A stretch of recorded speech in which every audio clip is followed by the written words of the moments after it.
आज प्रभाग क्रमांक 11 बल्याणी येथे माननीय आमदार महोदय यांच्या आमदार निधीतून 1.5 करोड रुपये निधी या बल्याणी प्रभागासाठी दिला होता आणि त्याच्यात भूमिपूजन येथे बल्याणी, मोहिली आणि टिप्पणनगर येथे पार पडले।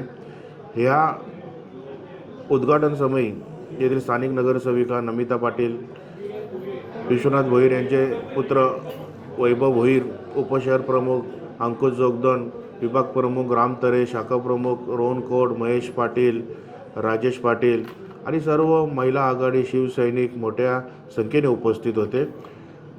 बोलायचं एकच आहे की ग्रामीण भाग हा अप्रभाग क्षेत्र हा ग्रामीण भाग आहे आणि या ग्रामीण भागावर नेहमीच महापालिकेतर्फे दुजाभाव केला जात असे।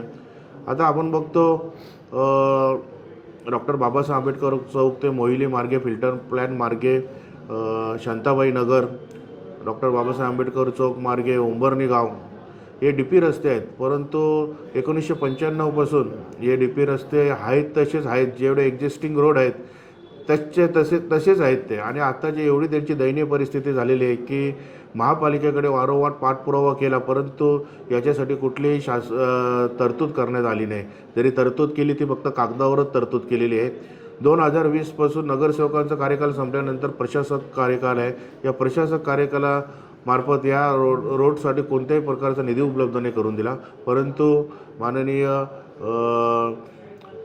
एकनाथ शिंदे साहेब जे आमचे मुख्य नेते आहेत, पक्षप्रमुख आहेत, महाराष्ट्र राज्याचे उपमुख्यमंत्री आहेत व खासदार श्रीकांत शिंदे साहेब आणि आमदार विश्वनाथ भोईर साहेब यांच्याकडे पाठपुरावा करून या रस्त्यांसाठी शासनातर्फे निधी उपलब्ध करून द्यावा असे आम्ही विनंती केलेली आहे। आणि मला वाटतं या काही दिवसामध्ये ह्या रस्त्यांसाठी हा शासनातर्फे निधी उपलब्ध होईल आणि समस्यासुद्धा दूर होईल आणि हे रस्ते हे डीपी प्रमाणे बनतील। आणि माझं एकच म्हणणं आहे की मोहिली गावामध्ये आपला 100 MLTचा फिल्टर प्लॅन्ट आहे। मोहिली गावातल्या लोकांनी, भूमिपुत्रांनी ती तेथील जागा ही filter plan, MLT plan, 100 MLT plan बनवण्यासाठी दिलेला आहे, परंतु आपल्या महापालिकेतर्फे त्या मोहिली गावासुद्धा दुजाभाव केलेला आहे। तेथे रस्त्यांची परिस्थिती एवढी बिकट झालेली आहे मुख्य रस्त्यांची की तुम्हाला फक्त आमच्या भूमिपुत्रांच्या जागा पाहिजे असतात का तुमचे प्रोजेक्ट राबवण्यासाठी?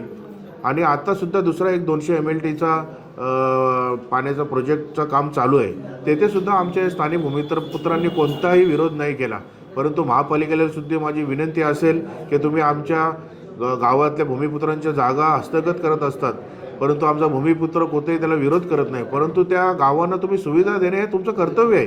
तिथले डीपी रस्तेसुद्धा तुम्ही मार्गे लावा ना, स्वतः येऊन बघा। माननीय आयुक्त महोदय, तुम्हाला मी विनंती करतो की तुम्ही येऊन मोहिलीची परिस्थिती बघा, रस्त्यांची, ते रस्ते आहेत का खड्डे आहेत, एवढी तुम्हाला विनंती करतो। धन्यवाद।